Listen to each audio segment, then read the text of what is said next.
Yeah, and this Bryan Robson, there is one place where you talk about what happened there. Tell us. Bryan Robson. I'll tell you two things about Bryan Robson.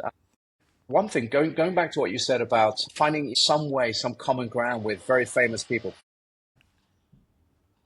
Brian was part of a Manchester United team, and I don't think it's any secret that used to like to have a beer, when they had a night off or something like that, and Yeah. he could hold his own with this. And what I found really interesting about Brian was one of my heroes as a footballer because I was lousy as a footballer, but I was quite a good athlete, so I could always run up and down. And what I liked about him was that he had the ability to win a tackle, charge up the field, and score a goal, and just do it time and time and time again. And I just loved that energy. So I always loved Brian as a footballer. And I was really privileged to get to know him quite well. And we would put some long hours in on air sometimes working together at ESPN. And I remember I could sit there and I'd be trying to ask him questions when I first was working with him about who was the hardest midfielder you played against, or, tell me about that. And actually, you could see him glazing over. It wasn't that interesting.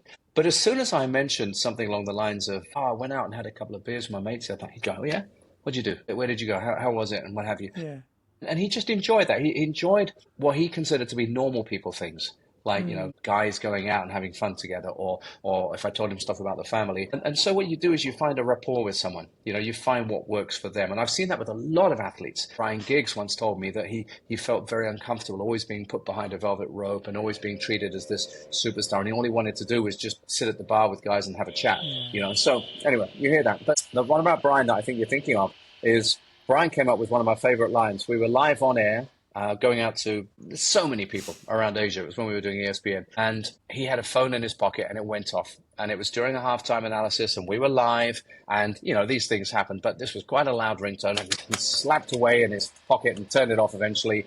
But we weren't actually in vision at the time. We were talking over some clips of a goal or analyzing it or something like that. And, he managed to turn the phone off and we went to a commercial break. And in the break, I said to him, Brian, look, I'm really sorry, but I said, you may be Captain Marvel, you may be Captain of England, you may be, one of United's legends, but, in this studio, if a phone goes off, there's a fine. It's a jug of beer. And he goes, oh, no problem with that. And I said to him, by the way, incidentally, what would you have done? This is what I really need to know. Imagine if we hadn't been out of vision talking over a goal. Imagine if the camera was on you when your phone went off loudly, and vibrates in your pocket and everything like that. What would you do? And he turned around and he said, oh, that's easy, John. I'd have taken the phone out of my pocket and I'd have gone, not now, Fergie, I'm busy. Which, Yes. I thought, that I almost wish that had happened.